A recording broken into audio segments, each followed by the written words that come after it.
ನೋಡಿ, ಈ ಸುಜಾತಾ ಭಟ್ ಬಗ್ಗೆ ಸ್ಥಳೀಯರು ಹೇಳಿದ್ದೇನು? ಇಷ್ಟೆಲ್ಲ ಹೈಡ್ರಾಮಾ ಮಾಡ್ತಾ ಇರ್ತಕ್ಕಂಥ ಸುಜಾತಾ ಭಟ್ ಅತಾಪತ ಏನು? ಸ್ಥಳೀಯರಿಗೂ ಕೂಡ ಈಕೆ ಹೀಗೆ ಕಿರಿಕಿರಿ ಮಾಡ್ತಾ ಇದ್ರಂತೆ. ಅಪಾರ್ಟ್ಮೆಂಟ್ ನಲ್ಲಿ ಸುಜಾತಾ ಒಂಥರ ಡಾನ್ ತರ ಇದ್ರು ಅಂತ ಅಲ್ಲಿ ಜನ ಹೇಳ್ತಾರೆ. ಸುಮ್ಮನೆ ಬಾಯ್ ಮಾಡ್ತಾ ತೊಂದರೆ ಕೊಡ್ತಾ ಇದ್ರು ಅಂತ. ಸುಜಾತಾಗೆ ವಯಸ್ಸಾಗಿದೆ ಅಂತ ಸುಮ್ಮನೆ ಇದೀವಿ, ಅವರ ವಯಸ್ಸಿಗೆ ಬೆಲೆ ಕೊಟ್ಟು ಸುಮ್ಮನೆ ಇದೀವಿ ಅಂತ ರಿಪಬ್ಲಿಕ್ ಕನ್ನಡಕ್ಕೆ ಸ್ಥಳೀಯ ನಿವಾಸಿ ಲಕ್ಷ್ಮಣನ್ ಅವರು ಹೇಳಿಕೆ ಕೊಟ್ಟಿದ್ದಾರೆ. ಎಲ್ಲರ ಹತ್ರನೂ ಇದೇ ತರ ಕಿರಿಕಿರಿ ಮಾಡ್ತಾ ಇದ್ರು ಅಂತ. ಅನನ್ಯ ಭಟ್ ನನ್ನ ಮಗಳು ಧರ್ಮಸ್ಥಳದಲ್ಲಿ ಕಳೆದೋಗಿದ್ದಾಳೆ ಅಂತ ಯಾರದೋ ಫೋಟೋ ತೋರಿಸಿ ಇಷ್ಟೆಲ್ಲ ಹೈಡ್ರಾಮಾ ಸೃಷ್ಟಿ ಮಾಡ್ತಾ ಇರೋ ಸುಜಾತಾ ಭಟ್ 2003ರಲ್ಲಿ ರಿಪ್ಪನ್ಪೇಟೆಯಲ್ಲಿ ಇದ್ದಂತಹ ಸುಜಾತಾ ಭಟ್ ಬೆಂಗಳೂರಿಗೆ ಬರ್ತಾರೆ. ಅನಂತರ ಬೆಂಗಳೂರಿಗೆ ಬಂದು ಈ ರಂಗಪ್ರಸಾದ್ ಅನ್ನೋರ ಮನೆ ಸೇರ್ಕೋತಾರೆ. ಅವ್ರ ಮನೆಗೆ ಕೇರ್ ಟೇಕರ್ ಆಗಿ ಬಂದಿದ್ದಂತಹ ಸುಜಾತಾ ಭಟ್ ಈಗ ಆ ಮನೆಯಲ್ಲೇ ವಾಸ ಇದ್ದಾರೆ. ಆ ರಂಗಪ್ರಸಾದ್ ಅವರು ತೀರೋಗಿದ್ದಾರೆ, ಅವರ ಮಗ ಶ್ರೀವತ್ಸ ಅವರು ತೀರೋಗಿದ್ದಾರೆ, ಮತ್ತು ಅವರ ಸೊಸೆ ಕೂಡ ತೀರೋಗಿದ್ದಾರೆ.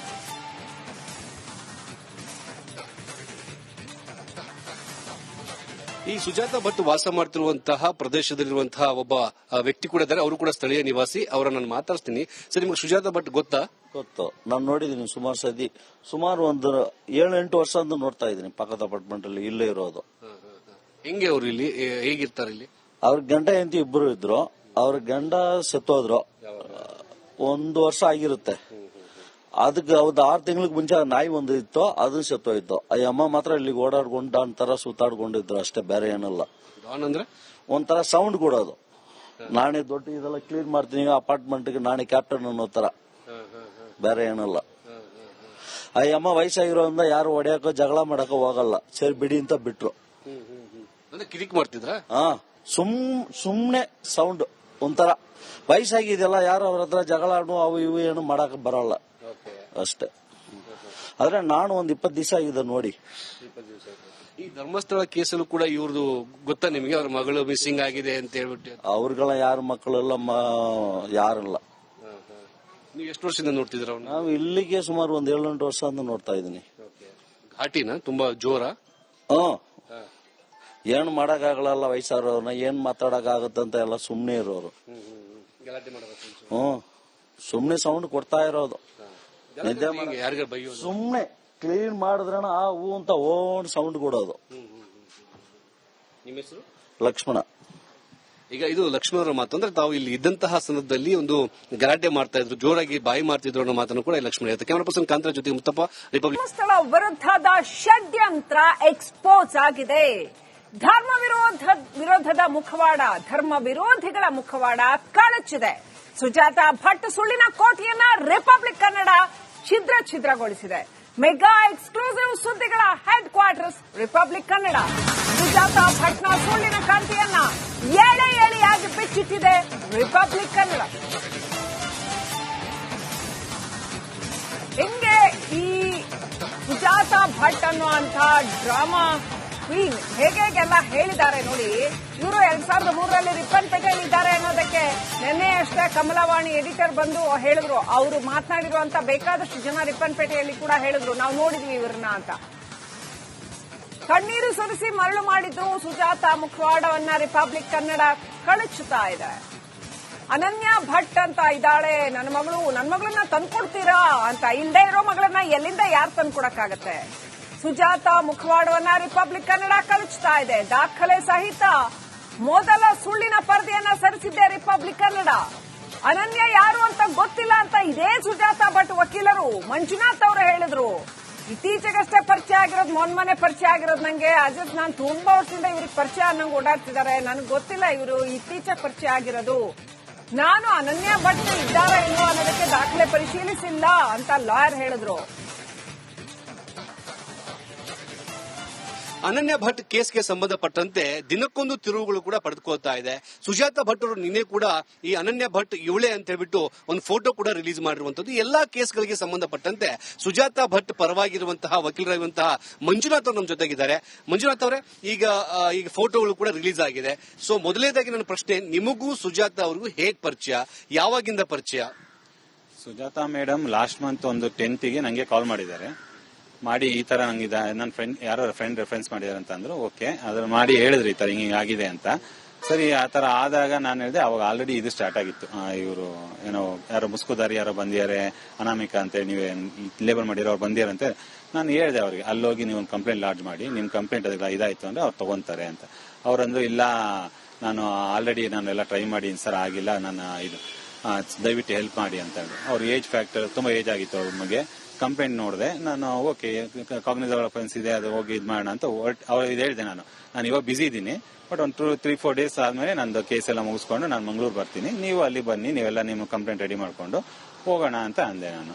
ಅಲ್ಲಿ ಹೋದ್ವಿ. ಅಲ್ಲಿ ಹೋದಾಗ ನನಗೆ ಅವ್ರ ಪಾಪ ಇವರು SP ಸಾಹೇಬರು ಅರುಣ್ ಸರ್ ಇಮಿಡಿಯೇಟ್ ಕಂಪ್ಲೇಂಟ್ ತಗೊಂಡ್ಬಿಟ್ಟು ಅವ್ರಿಗೆ ಧರ್ಮಸ್ಥಳಕ್ಕೆ ರೆಫರ್ ಮಾಡಿದ್ರು. ಧರ್ಮಸ್ಥಳದಲ್ಲೂ ಅಷ್ಟೇ ಅವ್ರು ತಗೊಂಡ್ರು. ಅವ್ರೇನು ಬೇಸಿಕ್ ಕ್ವಶನ್ಸ್ ಎಲ್ಲ ಕೇಳ್ಕೊಂಡ್ರು, ಒಂದು ಸ್ವಲ್ಪ ಒಂದು ಇಂಟರ್ವ್ಯೂಷನ್ ಮಾಡ್ಕೊಂಡ್ರು.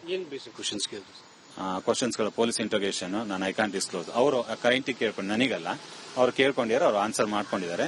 ಅದಾದ್ಮೇಲೆ ಮುಗೀತು, ಅಷ್ಟಕ್ಕೆ ಮುಗಿದು ನನ್ನ ಪಡಿ ನಾನು ಬೆಂಗಳೂರು ಬಂದು ನನ್ನ ಪಡಿ ನಾನು ಕೆಲಸ ಮಾಡ್ಕೊಂಡಿದ್ದೀನಿ. ಸೊ ಇವಾಗ ನೀವು ಕಂಟಿನ್ಯೂಸ್ ಆಗಿ ಎಲ್ಲ ಬೇರೆ ಬೇರೆ ಕ್ವಶನ್ಗಳು ಬರ್ತಾ ಇದರಿಂದ ನಾನು ಅವ್ರಿಗೆ ಅಂದೆ ಮೇಡಮ್ಗೆ, ಮೇಡಮ್ ಮೀಡಿಯಾ ಈ ತರ ಕ್ವಶನ್ಗಳು ಬರ್ತಾ ಇದಾವೆ, would you like to answer? She was not ready to answer. Means ಅವ್ರು ಹೇಳಿದ್ರು ನನಗೆ ಎಲ್ಲ ಆನ್ಸರ್ ಮಾಡಕ್ ಮಾಡೇ ಮಾಡ್ತೀನಿ ನಾನು, ಯಾಕೆ ತಲೆ ಕೆಡ್ಸ್ಕೊಂತೀರಾ ಸರ್? ಇಲ್ಲ ಅವ್ರು ತುಂಬಾ ಕೇಳ್ತೀರಾ, ಅಟ್ಲೀಸ್ಟ್ ಒಂದು ಫೋಟೋ ಆದ್ರೂ ರಿಲೀಸ್ ಮಾಡಿದ್ರೆ ನೀವು ಹೆಲ್ಪ್ ಆಗುತ್ತೆ. ಯಾವ್ದು ನಿಮ್ಮ ಮಗಳು ಫೋಟೋನ ತಂದು ನೀವು ನಂಗೇನು ತೋರಿಸಿದ್ರೆ ಅದು ತಂದು ಮಾಡ್ಬೋದಲ್ಲ ಅಂತ ಅಂದೆ. ಸರಿ ಅಂತ ಹೇಳ್ಬಿಟ್ಟು ನಿನ್ನೆ ಬಂದು ಫೋಟೋ ರಿಲೀಸ್ ಮಾಡಿದ್ದಾರೆ. ಸೊ ಇದು ಫ್ಯಾಕ್ಟ್. ಸೊ ಯಾರೋ ಹೆಂಗ್ ಅನ್ಕೊಂಡ್ಬಿಟ್ಟಿರ ಅಂದ್ರೆ ನೀವೆಲ್ಲ ನಾವೇನೋ ತುಂಬಾ ಹಳೆ ಫ್ರೆಂಡ್, ಈಗ ಗೊತ್ತಿರೋರು ಅಥವಾ ರಿಲೇಷನ್, ನಥಿಂಗ್ ಲೈಕ್ ದಟ್. ನೀವು ಬೇಕಾದ್ರೆ ಕ್ರಾಸ್ ವೆರಿಫೈ ಮಾಡ್ಕೊಳ್ಳಿ, ಏನು ತೊಂದರೆ ಇಲ್ಲ. ನನಗೆ ಅವ್ರಿಗೂ ಇರೋದು ಲಾಸ್ಟ್ ಮಂತ್ 10th ಇಂದ ಇವತ್ತಿನವರೆಗೆ ಏನಿದೆ ಅಷ್ಟೇ. ಅದರಲ್ಲಿ ನಾನು ಅವತ್ತು ಮೀಟ್ ಮಾಡಿದ್ಬಿಟ್ರೆ ನಾನು ಮತ್ತೆ ಅವ್ರನ್ನ ನಿನ್ನೆ ಇದಕ್ಕೆ ಫೋಟೋ ರಿಲೀಸ್ ಅದು 2 ಡೇಸ್ ನಾನು ಅವ್ರನ್ನ ಮೀಟ್ ಮಾಡಿರೋದು. ಸೊ ನೀವೀಗ ಅವ್ರ ಜೊತೆ ಹೋಗೋದಕ್ಕೆ ಹೇಗೆ ಕನ್ವಿನ್ಸ್ ಆದ್ರೆ, ಯಾಕೆ ಕನ್ವಿನ್ಸ್ ಆದ್ರೆ? Only age factor. ಪಾಪ ಅವರು ಕಣ್ಣೀರು ಹಾಕೊಂಡು ಯಾರು ಇಲ್ಲ ಅವರಿಗೆ ಅಂತ ಅವ್ರು ಹೇಳಿದ್ರು, ಗಂಡ ತೀರೋಗಿದ್ದಾರೆ, ಯಾರು ಇಲ್ಲ ಅಂತ ಹೇಳಿದಾಗ ಮಾನವೀಯತೆ ದೃಷ್ಟಿಯಿಂದ ಇದರಲ್ಲಿ ಏನಿದೆ, ಕಾಮರ್ಸ್ ಗಿಮರ್ಸ್ ಏನಿಲ್ಲ ಇದರಲ್ಲಿ, ಜಸ್ಟ್ ಮಾನವೀಯತೆ ದೃಷ್ಟಿಯಿಂದ. ಅದ್ರಲ್ಲಿ ಇದೇನು ಕೋರ್ಟ್ ಕೇಸು ಅಲ್ಲ, ಜಸ್ಟ್ ಅಲ್ಲಿ ಹೋಗ್ಬಿಟ್ಟು ಅವ್ರಿಗೆ ಒಂಚೂರು ಕಂಪ್ಲೇಂಟ್ ಲಾಡ್ಜ್ ಆಗಿ ಹೆಲ್ಪ್ ಮಾಡಕ್ಕೆ ಅಂತ ಹೇಳ್ಬಿಟ್ಟು ಹೋಗಿದ್ದೆ ಅಷ್ಟೇ. ಸುಜಾತ ಭಟ್ ಅವರು ಅನನ್ಯ ಭಟ್ ಬಗ್ಗೆ ನಿಮ್ ಮುಂದೆ ಏನ್ ಹೇಳಿದ್ರು? ಓಪನ್ ಆಗಿ ಇಲ್ಲ, ಕಂಪ್ಲೇಂಟ್ ಎಲ್ಲ ಡೀಟೇಲ್ ಹೇಳಿಯಲ್ಲ. ಕಂಪ್ಲೇಂಟ್ ಅದೇ ಇವ್ರ ಮಗಳು ಧರ್ಮಸ್ಥಳಕ್ಕೆ ಹೋದ ಮಿಸ್ಸಿಂಗ್ ಆಗಿದ್ರು. ಆಮೇಲೆ ಅದಾದ್ಮೇಲೆ ಅವರು ಬೇರೆ ಬೆಟ್ಟ ಎಲ್ಲಿ ಅಂತ ಗೊತ್ತಾಗಿಲ್ಲ, ಅವೆಲ್ಲ ಹೇಳ್ದ ಪೊಲೀಸ್ ಅವ್ರಿಗೆ ಅಡ್ಮಿಟ್ ಆಗಿದ್ದು ಅವೆಲ್ಲ ಹೇಳಿದ್ರು. ನಾ ಎಲ್ಲ ಹೇಳಿದೆ, ಮೇಡಮ್ ಅದೇ ಏನೇ ಓರಲ್ ಇದ್ರು, you should commit to return statement with your signature. ಅವ್ರು ಅದೇ ತರ ಬಂದಿದ್ರು ಅಲ್ಲಿಗೆ. ರಿಟರ್ನ್ ಅಲ್ಲಿ ಏನೇನಂತ ಬರ್ದಿದ್ದಾರೆ? ಯಾಕಂದ್ರೆ ಸ್ವಲ್ಪ ಗೊಂದಲ ಇದೆ, ಹಂಗಾಗಿ ರಿಟರ್ನ್ ಏನೇನು ಬರ್ದಿದ್ದಾರೆ ನಂತರ ಏನು ಅದಿಲ್ಲ, ಮಿಸ್ ಯಾಕಂದ್ರೆ ಅಲ್ಲಿ ಏನಿದೆ ಅದು ಪ್ರೆಸ್ ರಿಲೀಸ್ ಇಲ್ಲ. ಅದು ಅವ್ರ ಕಂಪ್ಲೇಂಟ್ ಲೆಟರ್ ನಿಮ್ಮತ್ತಿದೆ ಆಲ್ರೆಡಿ ನಿಮ್ಮ ಸ್ಟುಡಿಯೋದಲ್ಲೆಲ್ಲ ಇದಾಗಿದೆ. ಸೊ ಏನಿದೆ ಅದು ಅವ್ರು ಕ್ಲೀನ್ ಆಗಿ ಅವ್ರು ಅದ್ರಲ್ಲಿ ಏನಿದೆ ಬರ್ಕೊಂಡ್ ಬಂದಿದ್ರು. ಕಂಪ್ಲೇಂಟ್ ಕೊಡೋಕ್ಕೂ ಮುಂಚೆ ನಾನು ಅವ್ರಿಗೆ ಎಕ್ಸ್ಪ್ಲೇನ್ ಮಾಡಿದೀನಿ, ಏನ್ ಹೇಳ್ತಾ ಇದ್ದೀರಾ ಅದು ಕಂಪ್ಲೀಟ್ಲಿ ನೀವು ರೆಸ್ಪಾನ್ಸಿಬಲ್ ಇರ್ತೀರಾ. ಯಾಕಂದ್ರೆ ಕಾನೂನಲ್ಲಿ ಅವರಿಗೆ ನಾವು ಯಾವುದೇ ರೀತಿಯಾದ ಸುಳ್ಳು ಮಾಹಿತಿ ಕೊಟ್ಟರೆ ಕಾನೂನಲ್ಲಿ ಅವ್ರಿಗೆ ಏನು ಶಿಕ್ಷೆ ಆಗುತ್ತೆ ಅನ್ನೋ ಅರಿವು ಅವ್ರಿಗೆ ಇದೆಯಾ ಅಂತ ಕೇಳಿದಿನ. ಅವ್ರ ಅರಿವು ಸಂಪೂರ್ಣ ಇದೆ, ಯಾಕಂದ್ರೆ ಅವ್ರು ಆಲ್ರೆಡಿ ಅವ್ರು ಹೇಳಿದ್ರು ನಾ ಕಾನೂನು ಬಗ್ಗೆ ನಂಗೆ ಅರಿವು ಇದೆ ಅಂತ. ಅದಕ್ಕೋಸ್ಕರ ನಾನು ಹೋಗಿ ಲಾಡ್ ಮಾಡಿಸ್ತೀನಿ.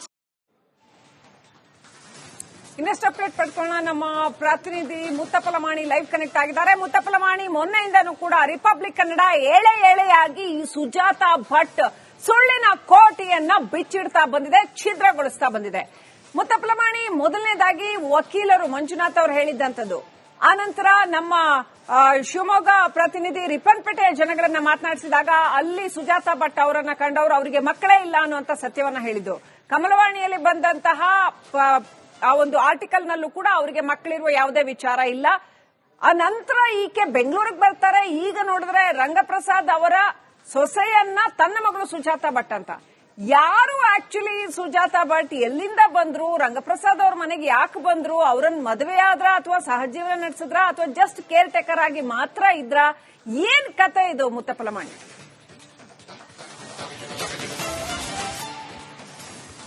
ಲಕ್ಷ್ಮಿ, ಈಗ ಸುಜಾತ ಭಟ್ ಅವರು ನಿನ್ನೆ ಅವರ ಮಗಳ ಫೋಟೋ ಅಂತ ಹೇಳಿ ಏನೊಂದು ಫೋಟೋನ ರಿವೀಲ್ ಮಾಡಿದ್ರು. ಆ ಫೋಟೋ ರಿವೀಲ್ ಆದ ನಂತರದಲ್ಲಿ ಒಂದೊಂದೇ ಆದಂತಹ ಸುಜಾತ ಭಟ್ ಅವರ ಬಗ್ಗೆ ಮಾಹಿತಿಗಳು ಲಭ್ಯ ಆಗ್ತಾನೆ ಇದಾವೆ. ಏನು ಮೊನ್ನೆ ಈ ಸುಜಾತ ಭಟ್ ಅವರು ಒಂದು ಫೋಟೋನ ತೋರಿಸ್ತಾರೆ, ಇವರೇ ನನ್ನ ಮಗಳು ಅನನ್ಯ ಭಟ್ ಅಂತೇಳಿ. ಈ ಫೋಟೋ ಬಿಡುಗಡೆ ಆಗ್ತಿದ್ದಂಗೆನೆ ಈಗಾಗಲೇ ಏನು ರಂಗಪ್ರಸಾದ್ ಅವರ ಕುಟುಂಬಸ್ಥರು ಒಂದು ಫೋಟೋನ ಕೊಡ್ತಾರೆ. ಅದು ಅನನ್ಯ ಭಟ್ಟದಲ್ಲ, ಅದು ವಸಂತ ಅವರ ಫೋಟೋ. ಅಂದ್ರೆ ರಂಗಪ್ರಸಾದ್ ಅವರ ಸೊಸೆ ಎಂತಯ್ಯ ಫೋಟೋ ಅಂತ ಹೇಳ್ಬಿಟ್ಟು ಈಗ ಸ್ಪಷ್ಟೀಕರಣವನ್ನ ಈಗಾಗಲೇ ಅವ್ರ ಕುಟುಂಬಸ್ಥರು ಫೋಟೋ ಮೂಲಕ ಎಸ್ಐಟಿ ಅಧಿಕಾರಿಗಳಿಗೆ ಕೊಡುವಂತಹ ಕೆಲಸ ಕೂಡ ಮಾಡ್ತಿದ್ದಾರೆ. ಮತ್ತೊಂದು ಕಡೆ ಸುಜಾತ ಭಟ್ ಅವರು ವಾಸ ಮಾಡ್ತಿರುವಂತಹ ಮನೆ ಅಂತ ಹೋದಾಗ ಅಲ್ಲಿ ಕೂಡ ಸಾರ್ವಜನಿಕರು ಅವ್ರ ಬಗ್ಗೆ ಸಾಕಷ್ಟು ನೆಗೆಟಿವ್ ಮಾತುಗಳನ್ನು ಕೂಡ ಆಡ್ತಾ ಇದ್ದಾರೆ. ಅದೇನಂತಂದ್ರೆ ಅವರು ಅಲ್ಲಿದ್ದಂತ ಸಂದರ್ಭದಲ್ಲಿ ಕಿರಿಕ್ ಮಾಡ್ತಾ ಇದ್ರು, ಸುಮ್ನೆ ಗಲಾಟೆ ಮಾಡ್ತಾ ಇದ್ರು. ನನಗೆ ಆ ಜಡ್ಜ್ ಗೊತ್ತು, ಈ ವಕೀಲರು ಗೊತ್ತಂತ ಹೇಳ್ಬಿಟ್ಟು ಅಲ್ಲಿರುವಂತಹ ಜನಕ್ಕೆ ಏನು ಭಯ ಬೀಳಿಸುವಂತಹ ಕೆಲಸವನ್ನು ಮಾಡ್ತಿದ್ರು ಅಂತೇಳಿ ಈಗ ಸ್ಥಳೀಯರು ಕೂಡ ಹೇಳ್ತಿದ್ದಾರೆ. ಮತ್ತೊಂದು ಕಡೆ ಈಗ ವಕೀಲರಾದಂತಹ ಮಂಜುನಾಥ್ ಅವರು ಹೇಳಿರೋದು, ನಾನು ಮಾನವೀಯತೆಯ ದೃಷ್ಟಿಯಿಂದಾಗಿ ಅವರ ಪರವಾಗಿ ಏನು ಪೊಲೀಸ್ ಠಾಣೆಗೆ ಹೋಗಿದ್ದೆ, ಕೇವಲ ಅವ್ರ ಜೊತೆ ನಿಂತ್ಕೊಂಡಿದ್ದೆ, ಅವರ ಲೀಗಲ್ ಆಗಿ ನಾನು ಯಾವುದೇ ರೀತಿಯ ಪ್ರೊಸೀಡಿಂಗ್ಸ್ ಅನ್ನ ನಾನು ಮೂವ್ ಮಾಡಿಲ್ಲ ಅನ್ನೋದು ಮಂಜುನಾಥ್ ಅವರ ಮಾತು. ಜೊತೆಗೆ ಮಂಜುನಾಥ್ ಅವ್ರಿಗೂ ಕೂಡ ಈ ಒಂದು ಸುಜಾತ ಭಟ್ ಅವರು ಕೇವಲ ಫೋಟೋವನ್ನು ಹೊರತುಪಡಿಸಿದ್ರೆ ಈ ಅನನ್ಯ ಭಟ್ಗೆ ಸಂಬಂಧಪಟ್ಟಂತ ಯಾವ ದಾಖಲಾತಿಗಳನ್ನು ಕೂಡ ವಕೀಲರಿಗೂ ಕೂಡ ಕೊಟ್ಟಿಲ್ಲ. ಹೀಗಾಗಿ ಸಾಕಷ್ಟು ಅನುಮಾನಗಳು ಕೂಡ ಈಗ ಹುಟ್ಟು ಹಾಕುವಂತಹ ಒಂದು ಕೆಲಸವನ್ನ ಸುಜಾತ ಭಟ್ ಅವರು ಮಾಡ್ತಾರೆ. ಮುಖ್ಯವಾಗಿ ಅನನ್ಯ ಭಟ್ ಅವರ ಫೋಟೋ ತೋರಿಸಿದ ನಂತರವಂತೂ ಸುಜಾತ ಭಟ್ ಅವರು ಹೇಳ್ತಿರೋದು ಎಲ್ಲವೂ ಕೂಡ ಹಸಿ ಸುಳ್ಳು ಅನ್ನೋದು ಕೂಡ ಈಗ ಪ್ರೂವ್ ಆಗ್ತಾ ಇದೆ. ಸದ್ಯಕ್ಕೆ ಅನನ್ಯ ಭಟ್ ಅವರ ಫೋಟೋ ಏನ್ ತೋರಿಸಿದ್ರು ಅದು ಈಗ ವಸಂತ ಅವರ ಫೋಟೋ ಅನ್ನೋದು ಕೂಡ ಈಗ ಗೊತ್ತಾಗ್ತಿರುವಂತದ್ದು. ಈ ವಿಚಾರಕ್ಕೆ ಸಂಬಂಧಪಟ್ಟಂತೆ ರಿಪಬ್ಲಿಕ್ ಕನ್ನಡ ಜೊತೆಗೂ ಕೂಡ ಸುಜಾತ ಭಟ್ ಅವರು ಮಾತನಾಡಿದ್ದಾರೆ. ಅದು ಕೆಲವೇ ನಿಮಿಷಗಳಲ್ಲಿ ಅದನ್ನು ಕೂಡ ನಾವು ರಿವೀಲ್ ಮಾಡ್ತೀವಿ. ಸದ್ಯಕ್ಕೆ ಸುಜಾತ ಭಟ್ ಅವರು ತೋರಿಸುವಂತಹ ಫೋಟೋ ಬಗ್ಗೆ ಸಾಕಷ್ಟು ಅನುಮಾನ ವ್ಯಕ್ತವಾಗಿತ್ತು. ಈ ಅನುಮಾನಕ್ಕೆ ಸಂಬಂಧಪಟ್ಟಂತೆ ಎಲ್ಲರೂ ಕೂಡ ಸಾಕ್ಷಿಗಳನ್ನ ಕೊಟ್ಟರು. ಈ ಅನನ್ಯ ಭಟ್ ಫೋಟೋ ಏನಿತ್ತು ಅದು ಅನನ್ಯ ಭಟ್ಟದಲ್ಲ, ಅದು ವಸಂತ ಅವರ ಫೋಟೋ. ಈ ಒಂದು ಸುಜಾತ ಭಟ್ ಅವರು ಸುಳ್ಳು ಮಾಹಿತಿಯನ್ನು ಕೊಟ್ಟಿದ್ದಾರೆ ಅಂತೇಳಿ ಎಲ್ಲಾ ಕಡೆಯೂ ಕೂಡ ರುಜುವಾಗಿರುವಂತದ್ದು. ಶ್ರೀಲಕ್ಷ್ಮಿ, ರೈಟ್. ದಯವಿಟ್ಟು ಹಾಗೆ ಸಂಪರ್ಕದಲ್ಲಿರಿ ಮುತ್ತಪ್ಪ. ನಾವು ಮಂಗಳೂರಿಗೆ ಹೋಗೋಣ. ಮಂಗಳೂರಿನಿಂದ ನಮ್ಮ ಪ್ರತಿನಿಧಿ ದಿನೇಶ್ ಕಾಶಿಪಟ್ನ ಲೈವ್ ಕನೆಕ್ಟ್ ಆಗಿದ್ದಾರೆ. ದಿನೇಶ್, ಇಲ್ಲಿ ಹುಗಿದಿರ್ತಕ್ಕಂಥ ಶವಗಳಲ್ಲಿ ನನ್ನ ಮಗಳದ್ದೂ ಇರಬಹುದು. ಮಾನವೀಯತೆಯ ದೃಷ್ಟಿಯಿಂದ ನನ್ನ ಮಗಳ ಶವವನ್ನ ತೆಗೆದುಕೊಡಿ, ಕಡೆ ಪಕ್ಷ ಸಂಸ್ಕಾರನಾದ್ರೂ ಮಾಡ್ತೀನಿ ಅಂತೆಲ್ಲ ಹೈ ಡ್ರಾಮಾ ಮಾಡಿದ್ದಂತಹ ಸುಜಾತ ಭಟ್ ಸುಳ್ಳಿನ ಕೋಟೆಯನ್ನ ರಿಪಬ್ಲಿಕ್ ಕನ್ನಡ ಛಿದ್ರಗೊಳಿಸಿದೆ. ಈಗ ದಿನೇಶ್, ಅಲ್ಲಿ ಎಸ್ಐಟಿ ತನಿಖೆ ಯಾವ ರೀತಿನಲ್ಲಿ ನಡೀತಾ ಇದೆ? ಸುಜಾತ ಭಟ್ ಎಲ್ಲಿದ್ದಾರೆ ಆ ತರದ ಮಾಹಿತಿ ಏನಾದ್ರೂ ಇದೆಯಾ? ಎಸ್ಐಟಿ ಸುಜಾತ ಭಟ್ ಅವರನ್ನ ಮತ್ತೊಮ್ಮೆ ತನಿಖೆಗೆ ಒಳಪಡಿಸುತ್ತಾ, ವಿಚಾರಣೆಗೆ ಒಳಪಡಿಸುತ್ತಾ? ಮಾಸ್ಕ್ ಮ್ಯಾನ್ ಏನಿದ್ದಾನೆ ಆತನ ಮಾಸ್ಕ್ ನ ಇನ್ನಾದ್ರೂ ತೆಗಿತಾರಾ? ಆತ ಯಾರು, ಏನು, ಯಾಕೆ ಈ ರೀತಿ ಆರೋಪ ಮಾಡ್ತಾ ಇದ್ದಾನೆ ಅಂತ, ಮತ್ತು ನಿನ್ನೆ ಆತ ಕನ್ಫೆಸ್ ಮಾಡ್ಕೊಂಡಂತದ್ದೆಲ್ಲ ಏನು ಡೀಟೇಲ್ಸ್ ಕೊಡ್ತಾ ಹೋಗಿ.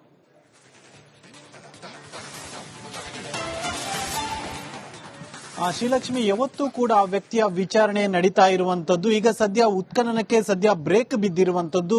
ಸತತವಾಗಿ ಆತನನ್ನ ವಿಚಾರಣೆಯನ್ನು ಕೂಡ ಮಾಡ್ತಾ ಇರುವಂತದ್ದು. ಅಂದ್ರೆ ಒಂದ್ ಕಡೆ ಸುಜಾತ ಭಟ್ ಅವರ ನಿಜ ಬಣ್ಣ ಬಯಲಾಗ್ತಾ ಇದ್ರೆ, ಇತ್ತ ಆ ಒಂದು ಮುಸುಕುದಾರಿಯ ವಿಚಾರಣೆಗಳು ಕೂಡ ಸಾಗ್ತಾ ಇರುವಂತದ್ದು. ನಿನ್ನೆ ಸತತ 7 ಗಂಟೆಗಳ ಕಾಲ ಬೆಳ್ತಂಗಡಿ ಎಸ್ಐಟಿ ಕಚೇರಿಯಲ್ಲಿ ವಿಚಾರಣೆ ನಡೆಸಿದ್ರು. ನಿನ್ನೆ ಪ್ರಮುಖವಾಗಿ ಆ ಒಂದು ಬುರುಡೆಗೆ ಸಂಬಂಧಿಸಿದಂತ ವಿಚಾರಣೆ ಇತ್ತು. ಅಂದ್ರೆ ಬುರುಡೆ ಎಲ್ಲಿಂದ ತಂದದ್ದು ಮತ್ತು ಆ ಒಂದು ಬುರುಡೆ ತಂದಂತ ಸಂದರ್ಭದಲ್ಲಿ ಯಾರೆಲ್ಲ ಇದ್ರು, ಈ ರೀತಿಯಾದಂತಹ ವಿಚಾರಣೆ ನಿನ್ನೆ ದಿನಪೂರ್ತಿ ಸಾಗಿತ್ತು. ಇವತ್ತು ಮತ್ತೆ ಆತನನ್ನ ವಿಚಾರಣೆಗೆ ಕರೆದಿರುವಂತದ್ದು. ಬೆಳ್ತಂಗಡಿ ಎಸ್ಐಟಿ ಕಚೇರಿಯಲ್ಲಿ ಸತತ 4 ಗಂಟೆಗಳಿಂದಲೂ ಕೂಡ ಆತನನ್ನ ಎಸ್ಐಟಿ ಅಧಿಕಾರಿಗಳು ವಿಚಾರಣೆ ಮಾಡ್ತಾ ಇರುವಂತದ್ದು. ಪ್ರಮುಖವಾಗಿ ಆ ಪಾಯಿಂಟ್ಗಳಿಗೆ ಸಂಬಂಧಿಸಿದಂತಹ ವಿಚಾರಣೆಯನ್ನು ಮುಂದುವರಿಸಿರುವಂತದ್ದು. ಅಂದ್ರೆ ಪ್ರತಿ ಪಾಯಿಂಟ್ ನ ಉತ್ಖನನದ ಸಂದರ್ಭದಲ್ಲೂ ಕೂಡ ವಿಡಿಯೋ ದಾಖಲೀಕರಣ ಮಾಡಲಾಗಿತ್ತು. ಆತನಿಂದ ಒಂದಷ್ಟು ಹೇಳಿಕೆಗಳನ್ನು ಕೂಡ ಪಡೆದುಕೊಳ್ಳಲಾಗ್ತಾ ಇತ್ತು. ಅಂದ್ರೆ ಆ ಒಂದು ಉತ್ಖನನದ ಸಂದರ್ಭದಲ್ಲಿ ಆ ಒಂದು ಶವ ಎಷ್ಟೊತ್ತಿಗೆ ತರಲಾಗಿತ್ತು, ಎಷ್ಟೊತ್ತಿಗೆ ಹೂಳಲಾಗಿತ್ತು, ಜೊತೆಗೆ ಆ ಒಂದು ಹೂಳುವಂತಹ ಸಂದರ್ಭದಲ್ಲಿ ನೀನು ಒಬ್ನೇ ಹೂತ್ಯ ಅಥವಾ ಯಾರಾದ್ರೂ